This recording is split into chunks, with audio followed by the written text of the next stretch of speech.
Early morning walk at ngayon day off ko kaya excited ako lumabas at ganito ngayon, malamig na maaraw at ang sarap sa labas at excited ako makita yung ganitong scenery. Diba ang sarap pag ganito yung makikita mo. Sana everyday ganito, sana walang trabaho, sana ganito na lang, masaya at masarap sa labas. Kaya nag-enjoy kasi ako pag outdoors ganyan. The best thing lang talaga is napaka-thankful natin sa taas kasi active yung lifestyle natin at hindi tayo parating nakahiga at nakatago lang. Kaya na-experience at pwede ko i-share sa inyo itong mga nakikita ko ngayon sa paligid at nabibidyohan ko para may memories ako dito.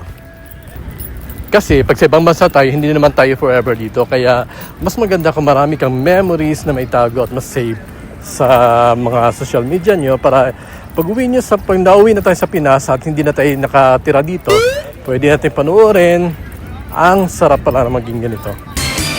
At etong clips na to ay hapon na to. Siyempre, hindi ko binigyan buong araw.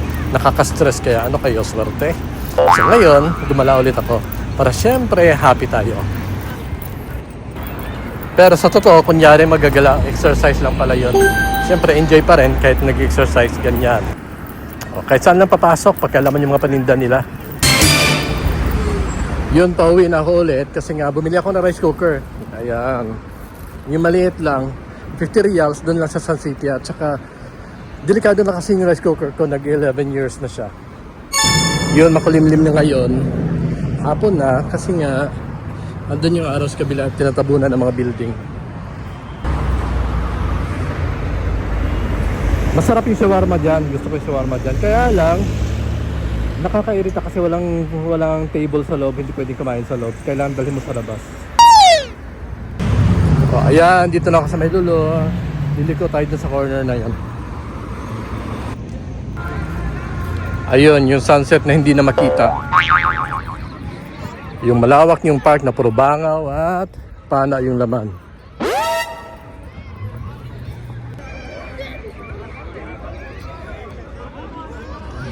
Nakatuwa naman ang ganda ng atmosphere pag ganitong oras.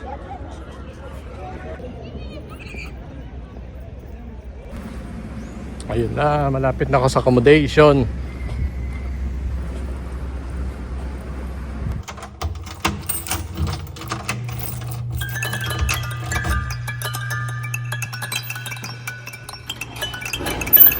Boom!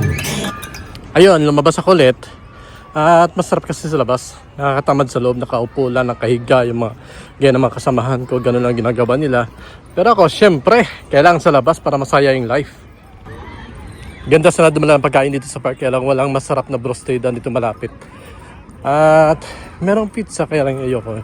Gusto ko broasted, nagkikrave ng broasted, kaya lang walang malapit na brostedan dito. Sarap kayo makain dyan, umupo at makain dyan sa mga grass. Punta mo na sa loob ng lolo, bumili ng pagkain at kumain sa labas. Yan, lumabas na ako, nakalimutan ko. Nagbibideo-video pala ako. Surprise, kano nabili ko. At dahil nagkaroon ng sudden change, ganon, napapasya na aking munting utak. Yan yung binili ko. Doon ko kakainin sa may Cornets banda, sa may taping dagat. For a change naman. Eto, malapit na ako. Sana walang mga bangaw at pana. Sila lang nakaka-distract sa view ng Cornets. Pero parang marami sila dun. Ayun, nagbuwis buhay na tayo kakatawid ng highway para marating lang ang mga hindi nararating. Ayan, dito na ako. At daming namimingwit dyan. Ayun. Dito talaga ako upo. Namimingwit naman kayo, oy. Sana makahuli kayo ng kataw dyan.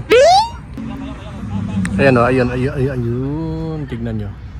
Yun yung Bahrain. Andun. Yun yung bata. So ayan, i-unbox na natin yung pinamili ko. Ito, chicken roll, chicken spring roll.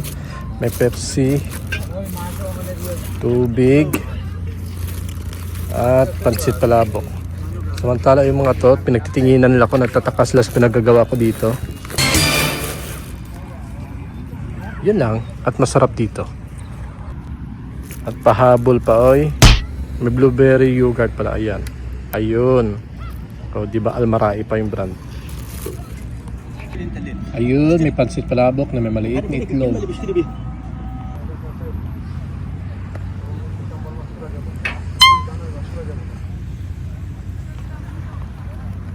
Ayan, dito ako sa Iskan Park. At pauwi. At tambay muna ako sa kabilang park. Ang bilis ng oras. Sana everyday day off. Siyempre, para hindi makita yung mga kung ano dun sa kumpanya. Lalo na yung mga maamuhan, yung mga dramatista.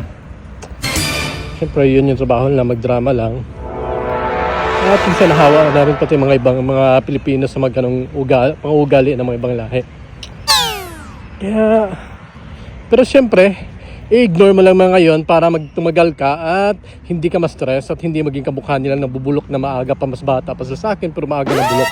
Kaya lang, ignore mo lang sila talaga. I-pray mo sila kung marami silang mga, kung may inaapakan kayo, parang ganyan, kung para kayong kung anong pinagagawa nila sa inyo, i-pray nyo na sila.